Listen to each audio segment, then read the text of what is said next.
8월 되면 뭐가 가장 먼저 떠오르시나요? 8월. 휴가, 수련회. 뭐 정답입니다. 저는 8월 되면 광복절이 가장 먼저 떠오릅니다.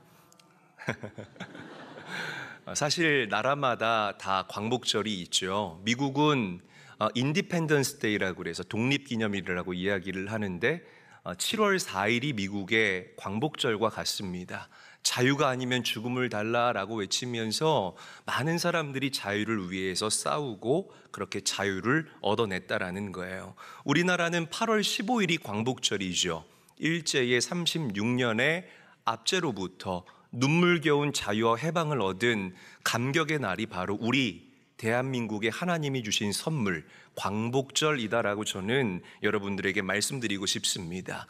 성경을 보게 되면 이스라엘에게도 광복절이 있습니다. 이스라엘에는 1월 14일이 그들의 광복절과 마찬가지예요. 애굽의 430년 동안의 그 압제에서부터 자유를 얻게 된 날, 그래서 그 날을 기념해서 그들이 유월절이라는 절기로 그들의 자유와 해방을 기념하고 예배하고 지키고 있다라는 것입니다. 그런데 여러분들 아실지 모르겠지만 이스라엘에는 또 하나의 광복절이 있습니다. 바로 남유다 백성들이 70년 동안 바벨론의 포로 생활을 하다가 다시 유다 땅으로 회귀한 그 자유와 해방의 날이 바로 이스라엘의 또 다른 광복절이다라고 저는 말씀드리고 싶어요. 물론 그들이 절기로 이 날을 지키고 있지는 않지만 말로 표현할 수 없는 큰 기쁨과 감격의 날이다라고 성경은 저와 여러분들에게 이야기를 하고 있습니다. 오늘 우리가 읽은 본문 시편 126편이 바로 이 기쁨을 저와 여러분들에게 표현하고 있어요. 여러분 잘 알다시피 북이스라엘 왕국과 남유다 왕국으로 나눠졌죠, 이스라엘이. 이 남유다 왕국은 바벨론의 세 차례에 걸친 침공을 견디지 못하고 결국에는 무너지게 됩니다. 절대로 무너지지 않을 것 같았던 예루살렘 성이 무너지게 되고 예루살렘 성전이 불타고 말았습니다. 그 안에 있던 정말 그들이 사랑했던 성전의 모든 기물들이 바벨론에 탈취당하고 유다 백성들이 바벨론의 포로로 끌려가게 되는 비극적인 역사가 이스라엘 삶 가운데 펼쳐지게 됐다라는 거죠. 그렇게 힘든 포로 생활을 하던 어느 날 유다 백성들에게 갑자기 자유와 해방이 선포됩니다. 할렐루야. 그래서 꿈에 구리던 예루살렘으로 돌아오게 됐다라는 거예요. 그때의 기쁨을 유다 백성들이 이렇게 노래하고 있습니다. 자, 우리 본문 말씀 1절과 2절 말씀 한 목소리로 읽어보도록 하겠습니다. 함께 읽습니다. 시작. 여호와께서 시온의 포로를 돌려보내실 때에는 우리 같았도다. 그때 우리 입에는 웃음이 가득하고 우리 혀에는 찬양이 찼었도다. 그때의 문 나라 가운데에서 말하기를 여호와께서 그들을 위하여 큰 일을 행하셨다 하였도다. 여러분, 우리가 여기서 주목해야 될 것은 유다의 해방이 갑자기 주어졌다라는 사실을 우리가 반드시 기억하고 주목할 수 있어야 합니다. 한번 저를 따라하죠. 갑자기. 더 크게 한번 따라합니다. 갑자기. 성경은 이 갑자기라는 단어를 굉장히 많이 사용하고 있다는 것을 우리가 주목할 수 있어야 돼요. 사도행전을 보게 되면 오순절 마가의 다락방에 임했던 성령이 사도행전은 호련이라는 단어를 사용하고 있잖아요. 영어 성경 NIV를 보게 되면 그 호련이라는 단어를 suddenly라고 표현을 하고 있습니다. suddenly, 갑자기 임했다라는 거예요. 여러분, 부활하시고 승천하신 예수님께서 내가 다시 오시겠다라고 약속하셨음을 믿으시기를 바랍니다. 그 주님께서 어떻게 오신다고 말씀하셨죠? 제일아 내가 언제 올게, 그 때와 시를 알려주신다고 했습니까? 그렇지 않아요. 내가 도적같이 갑자기 그날이 올 것이다 라고 성경은 저와 여러분들에게 이야기하고 있다라는 것입니다. 여러분, 하나님의 역사는 기도의 분량이 채워지게 될 때에 갑자기 저와 여러분들에게 임하게 됩니다. 하나님의 때에 갑자기 여러분들에게 임하는 것이 바로 하나님의 은혜이고 하나님의 때이고 그리스도의 계절이라는 사실을 반드시 우리가 명심할 수 있어야 합니다. 그때를 항상 준비할 수 있는 신부의 믿음을 소유한 제일교회 모든 성도들이 되시기를 주의 이름으로 간절히 축원합니다. 사실 역사적으로 볼 때의 유다 민족은 해방의 히읗자도 꿈꿀 수가 없었어요. 왜냐하면 여러분들이 잘 알다시피 바벨론은 너무나 크고 너무나 강대한 나라였기 때문이라는 거죠. 얼마나 강했습니까? 그런데 그렇게 강했던 바벨론, 영원할 것 같았던 그 바벨론이 메대와 바사의 연합군의 합공으로 멸망하게 됩니다. 그리고 페르시아의 황제였던 고레스가, 여러분 이 고레스는 악인이에요. 하나님을 모르는 사람입니다. 여러분, 하나님께서 역사하시고 하나님께서 일하시기를 원하신다면 악인도 들어서 하나님이 사용하신다는 사실을 믿으시기를 바랍니다. 고레스 원년 537년에 유다 백성들에게 고레스의 입술을 통하여서 해방 칙령을 선언하게 합니다. 너희들 다 유다로 돌아가라. 이뿐만이 아니에요. 무너진 남유다 왕국을 그 유다 백성들이 다시 재건할 수 있도록 고레스 왕을 통해서 그들을 배려하게 하고 그들에게 자리를 내어주게 한다라는 것입니다. 전적인 하나님의 은혜임을 믿으시기를 바랍니다. 그들이 독립운동에서 얻은 결과일까요? 외교와 정치를 잘해서 얻은 결과일까요? 그렇지 않다라는 거예요. 어느 날 갑자기 하나님께서 유다 백성들에게 내려주신 전적인 자유와 해방의 선물이 바로 그들이 얻었던 해방의 역사라는 것입니다. 여러분, 제가 이 말씀을 왜 드리는 줄 아세요? 우리 대한민국의 해방이 이와 굉장히 흡사하기 때문에 그래요. 우리 말씀 함께 한번 읽어볼게요. 시편 126편 3절 말씀입니다. 한 목소리로 읽겠습니다. 시작. 여호와께서 우리를 위하여 큰 일을 행하셨으니 우리는 기쁘도다. 누가 우리를 위하여 큰 일을 행하셨어요? 성경이 뭐라고 얘기합니까? 누가 우리를 위해서 큰 일을 행하셨다? 여호와 하나님께서 우리를 위하여 큰 일을 행하셨다라고 지금 그들이 고백하고 선포하고 있습니다. 우리가 얻은 해방은 우리가 노력해서 된 것이 아니라 여호와 하나님께서 우리에게 주신 하나님의 선물입니다 라고 증거하고 있다라는 것이에요. 우리나라의 역사를 한번 오늘 짚어봤으면 좋겠습니다. 여러분, 우리나라가 일제로부터 해방을 얻은 것이 우리의 노력으로 됐을까요? 대답해 보시기를 바랍니다. 우리의 노력으로 얻은 결과물입니까? 절대 그렇지 않습니다. 하나님께서 갑자기 우리 민족에게 주신 전적인 하나님의 은혜요 선물이라는 사실을 믿으시기를 바랍니다. 물론 대한민국의 임시정부가 참 많은 고생을 했죠. 만주에서 우리 독립군, 우리 믿음의 선배들이 얼마나 피를 흘리면서 자유를 되찾기 위해서 싸웠는지 모르겠습니다. 대한민국 곳곳에 때로는 숨어서 때로는 드러내놓고 애국지사들이 우리나라의 독립을 위해서 애쓰고 눈물 흘리고 땀 흘렸다라는 사실을 믿음의 후배인 저와 여러분들은 절대로 잊어서는 안 될 것입니다. 그러나 이들의 노력으로 얻은 광복이 아니에요. 동의하시면 아멘 합시다. 이들의 노력으로 얻은 광복이 아니라는 것입니다. 하나님께서 전혀 우리가 기대하지 못했던 방법으로, 전혀 우리가 생각하지 못했던 방법으로 이 나라와 민족의 광복, 빛을 비춰주시고 자유를 선물하여 주신 줄로 믿으시기를 바랍니다. 한번 저를 따라합니다. 하나님이 하셨습니다. 이렇게 하면 안 돼요. 더 큰 소리로. 기쁘지 않아요, 여러분? 왜 이렇게 표정이 어두워요? 광복절 얘기하는데. 다시 한번 저를 따라합니다. 하나님이 하셨습니다. 자, 이제 엎드려 절받기 감사합니다. 자, 유다 백성 이야기로 넘어가 볼게요. 이제 남유다 백성들이 다시 고향으로 돌아왔는데 이 고향의 상황이 너무나 처참한 거예요. 먹을 것도 없고 입을 것도 없고 예루살렘 성전은 완전히 불타서 잿더미가 되고 예배 드릴 곳도 없고, 그래서 유다 백성들이 다시 한번 하나님께 부르짖어 기도한다 이 말이에요. 자, 우리 그 기도를 세 번역으로 다시 한번 화면을 보고 읽어보도록 하겠습니다. 시편 126편 4절 말씀 한 목소리로 읽겠습니다. 시작. 주님, 네겝의 시내들에 다시 물이 흐르듯이 포로로 사로잡힌 우리가 다시 한번 번영하게 해주십시오. 자, 빨간 글씨만 다시 읽어볼게요. 시작. 네겝의 시내들에 다시 물이 흐르듯이. 여러분, 네겝은 특별한 지명의 이름이에요. 이스라엘에 네겝이라는 곳이 있는데 그곳은 아주 올리브 오일이 특산품입니다. 그런데 네게브는 굉장히 가문 지역이에요. 그런데 그곳에 우기가 오게 되면 네겝의 시내들은 항상 말라 있는데 우기가 오게 되면 비가 갑자기 내리면서 이 갑자기라는 단어 제가 여러분 기억하시라고 했죠.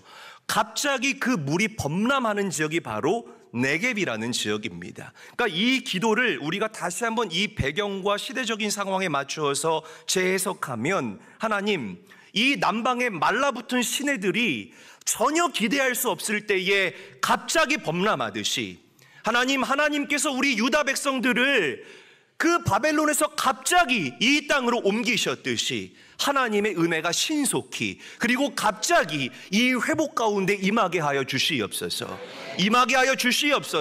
지금 이렇게 그들이 기도하고 있다라는 것입니다. 여러분, 기도만 한 게 아니에요. 잘 들으셔야 됩니다. 유다 백성들은 기도만 한 것이 아니라 황폐해진 그 현실 앞에서 두 손 두 발 다 내려놓고 망연자실한 것이 아니라 일하기 시작했습니다. 막 눈에서 눈물이 줄줄줄줄 나는 거예요. 막 이 현실, 이 참혹한 현실을 바라보는데 믿을 수가 없는 겁니다. 그럼에도 불구하고 눈물을 줄줄 흘리면서 하나님께서 그들에게 주신 씨앗을 그들이 뿌리기 시작했습니다. 할렐루야. 성전 재건하는 데에 모두가 삽을 들고 눈금주를 가지고 곡괭이를 들고 열심히 일하기 시작했습니다. 그래서 시인이 이렇게 외치는 거예요. 5절 6절 말씀 큰 목소리로 또박또박 함께 한번 읽어보겠습니다. 시작. 눈물을 흘리며 씨를 뿌리는 자는 기쁨으로 거두리로다. 울며 씨를 뿌리러 나가는 자는 반드시 기쁨으로 그 곡식단을 가지고 돌아오리로다. 아멘. 현실은 암담해요. 그러나 내 눈에서 눈물이 마르지 않아도 하나님께서 여러분들에게 주신 그 씨앗을 그럼에도 한 발짝 한 발짝 내디디면서 뿌릴 때에 하나님께서는 우리가 거둘 단을 여러분들에게 허락하시는 좋으신 하나님이라는 사실을 믿으시기를 바랍니다.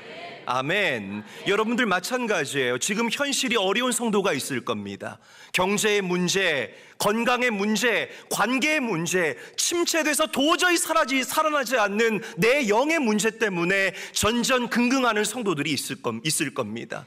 눈에서 눈물이 멈추지 않는 성도들이 있을 거라는 거예요. 그럼에도 불구하고 여러분, 나와 함께 하시는 그 주님 바라보면서 씨를 뿌리는 제일교회 모든 성도들이 되시기를 예수님의 이름으로 간절히 축원합니다.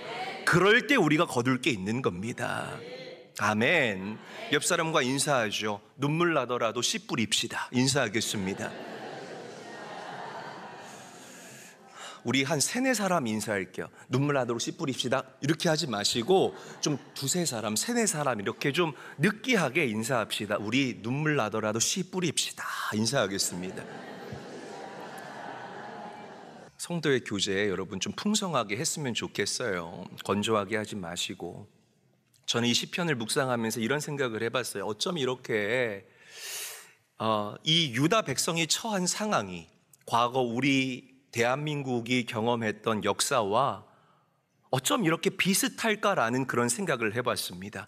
여러분 1945년 8월 15일 우리가 자유를 되찾은 것 분명한 역사적인 사실입니다. 그런데 우리가 얻은 광복은 완전한 해방과 완전한 광복이라고 볼 수가 없습니다. 왜냐하면 우리가 해방을, 이 자유를 전혀 준비하고 있지 못한 상태에서 갑자기 하나님께서 이 나라와 민족에게 주신 하나님의 선물이었기 때문이라는 거예요.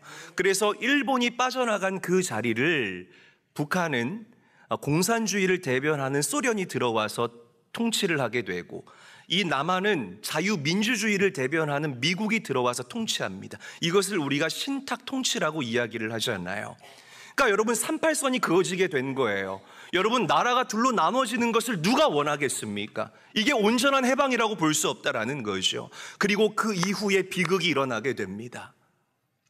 우리가 광복을 되찾은 지 5년이 지난 후에 북한 인민군이 밀고 내려오면서 6.25 전쟁이 시작된다라는 거예요.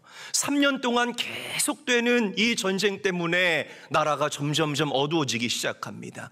얼마나 많은 젊은 사람들이 목숨을 잃었는지 모르겠습니다. 학교에 보낼 수가 없고 공부를 가르칠 수가 없고 먹을 것, 입을 것, 잘 곳이 없는 정말 그야말로 가난에 쩌든 나라로 이 나라가 전락해버리고 말았다는 거예요. 마치 바벨론의 포로 생활을 마치고 유다로 돌아왔던 그 유다 백성들이 처했던 현실과 이 나라의 현실이 얼마나 닮아 있었는지 모르겠습니다. 그러나 잘 들으십시오. 그러나 우리 믿음의 선배들은 이 참혹한 현실을 바라보면서 눈물이 막 주룩주룩 내려오는 이 참혹한 현실 앞에서 망연자실하지 않았습니다.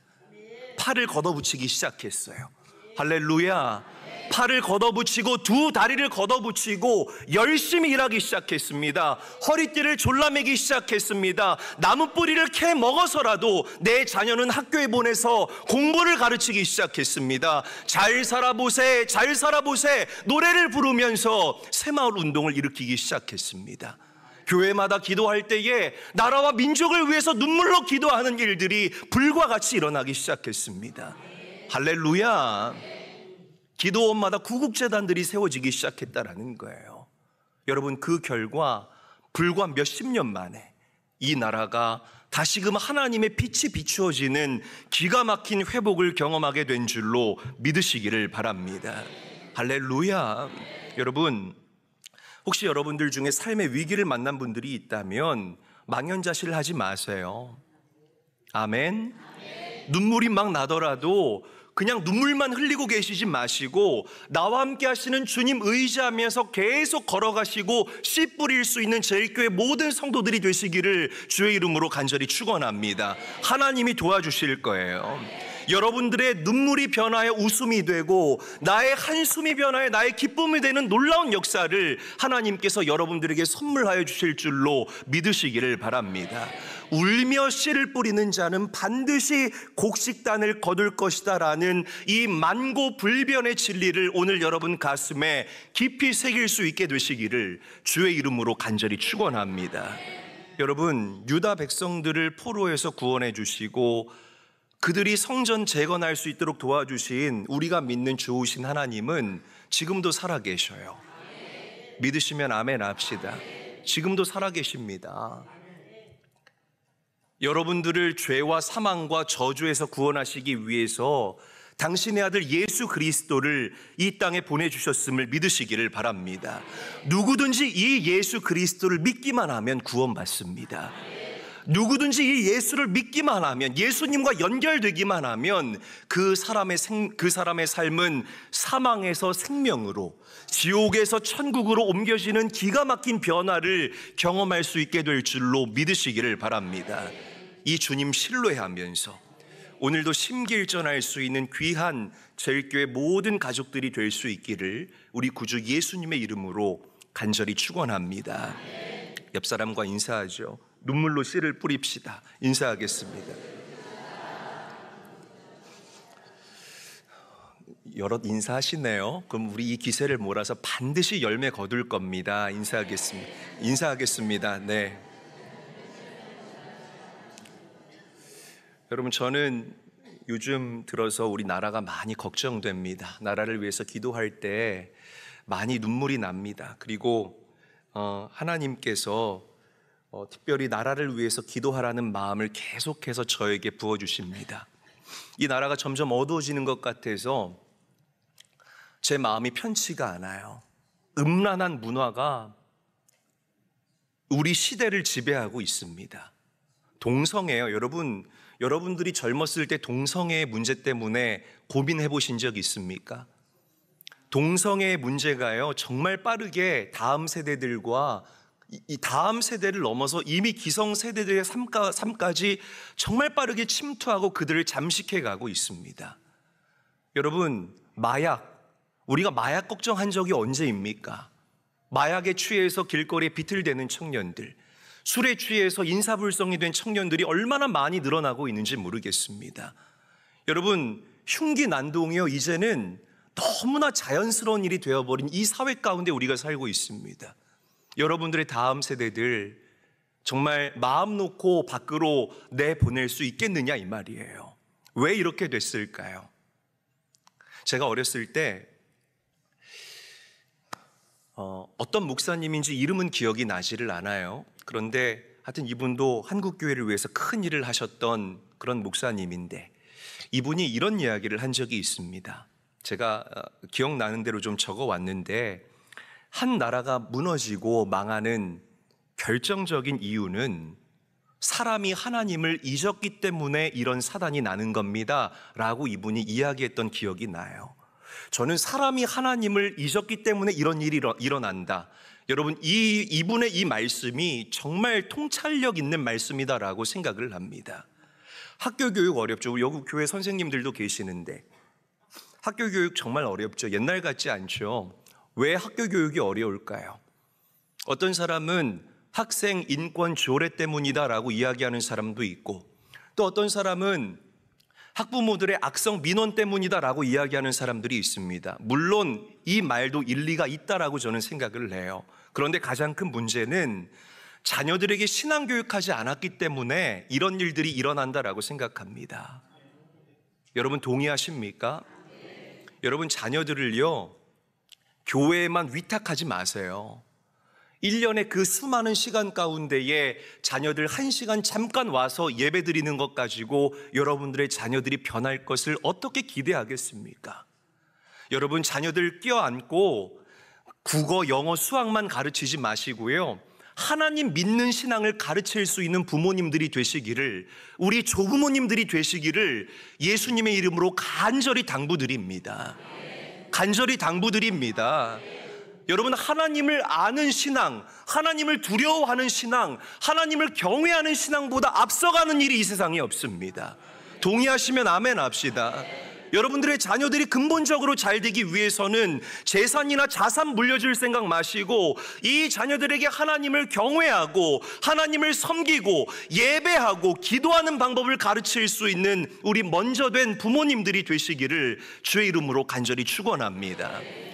여러분 이승만 대통령 잘 아실 거예요. 이분이 배제학당 출신인데, 이분이 배제학당 다니면서 수없이 많은 선교사님들을 만나면서 예수를 믿지 않았습니다. 그러다가 이승만이 한성 감옥에 갇히게 됐을 때, 그때 배제학당에서 선교사님들의 말씀이 떠오르게 되면서 감옥에서 무릎 꿇고 기도하던 중에 나를 찾아오신 예수 그리스도를 이분이 인격적으로 만나게 돼요. 그러면서 이승만이 깨달은 겁니다. 이 대한민국의 영적, 도덕적 이 모든 것이 온전해지기 위해서는 기독교 신앙으로 이 나라를 세워야 되겠구나. 할렐루야. 기독교 신앙으로 이 나라를 세워야 되겠구나. 그래서 여러분들 잘 알다시피 이승만 대통령이 초대 대한민국 대통령이 됐을 때에 제1대 재헌국회가 열리잖아요. 제1대 재헌국회가 열리게 되는데 이때 198명의 국무의원들이 모이게 됩니다. 그런데 기록에 의하면 그 당시에 이 모든 국무의원들이 모인 장소에서 임시의장을 맡았던 이승만 대통령이 이렇게 이야기했다고 합니다. 제가 그대로 옮겨왔습니다. 읽어드리겠습니다. 여러분, 오늘의 광복은 우리의 힘으로 이룬 것이 아닌 전적인 하나님의 은혜로 주어진 날입니다. 국회를 시작하기 전에 우리 먼저 기도합시다. 그래서 그때 당시에 누가 기도했냐면 목회자였는데 국회의원이 됐던 이윤영 의원이 기도로 제1대 재헌국회가 시작이 됩니다. 여러분 제가 이 말씀을 왜 드리는 줄 아세요? 이 대한민국의 시작이요, 말씀과 기도로 시작한 나라라는 거예요. 할렐루야. 말씀과 기도로 시작한 나라. 저는 이 나라와 민족이 다시 하나님을 두려워하고 다시 예수와 그분의 십자가를 외치는 나라로 변화될 수 있기를 주의 이름으로 간절히 축원합니다. 말씀을 정리하죠. 울며 씨를 뿌리러 나아가는 자들은 반드시 곡식단을 거둔다라는 이 진리가 오늘 여러분들에게 적용됐으면 좋겠습니다. 할렐루야. 끝까지 하나님 바라보세요. 끝까지 하나님 바라보면서 지금 내 눈에 눈물이 막 쏟아진다 할지라도 하나님께서 여러분들에게 주신 그 씨앗 주머니를 품에 감추지 마시고 그 씨앗을 뿌리면서 주님 나를 도와달라고 기도와 간구로 나아갈 수 있는, 제가 정말 사랑하는 우리 제일교회 모든 성도들이 될 수 있기를 우리 구주 예수님의 이름으로 간절히 축원합니다.